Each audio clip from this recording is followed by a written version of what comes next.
And so is that when you think the penny dropped, like, oh, I could actually have my own barbers one day? How amazing would that be? That's like a new magical space.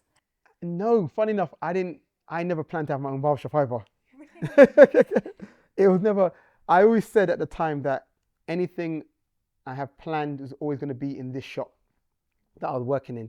So I had this kind of like sense of like loyalty towards the shop. And I was like, this is the shop, only shop I've ever worked in. I really learned how to cut hair here. So people would always say, when are you going to open up your own shop? And also because around that time, when I was like, let's say 22, I've been working there for 3-4 years now, I became the co-manager because I started doing things like I was paying back the bills or the debts of the shop because it occurred some debts and I was opening up the letters saying, speaking to the manager at the time, saying there's some stuff to do. And he was just kind of like, yeah, don't worry, we'll sort it out. But I just kept on seeing the letters come through. So I was like, actually, let me call up the companies to see what's happening with these letters and these bills. And I remember them saying to me, you owe this money. And I was like, well, no, I don't owe the money. But I said, you know what? Can we wipe out the debt? Because I remember not understanding business at the time and saying, oh, if the manager changes, can we start again and I'll make sure you get your money? And they just said no. And I was like, but why not? I'm saying it's going to be a new manager. And they're like, well, no. Obviously, I didn't understand at the time. It's like, it's the same business. It doesn't matter who the manager is. So I said, okay, cool. What we'll do is there a way we can work out like a payment plan? So I pay back the money. And then I just started doing stuff in the shop. Like, it needed a bit of refurbishment. I paid for it to get refurbished. So you took on that business. Did you buy that business with the debt then, or you decided to pay that down for the person that you worked for? Yeah, it wasn't my business. I was just doing it. Oh, so wow. That's why people around me were telling me, like, what are you doing? Like, are you stupid? Like, why are you paying back the things? Why are you fixing it up? It's not your shop.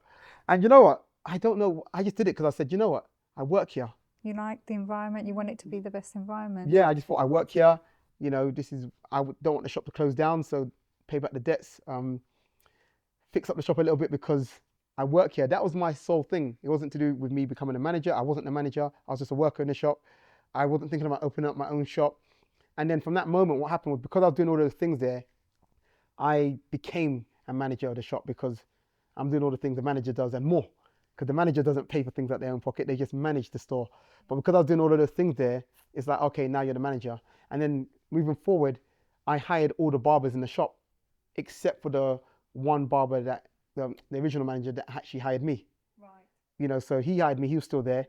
But then everyone else that came in over the next few years, I had hired them. Then I helped to train up barbers and so on. So I just kind of just got put into this place, and it wasn't through design. It wasn't like I had orchestrated this or thought what was going to happen or knew what was going to happen. It was just simply just doing what needed to be done at the time.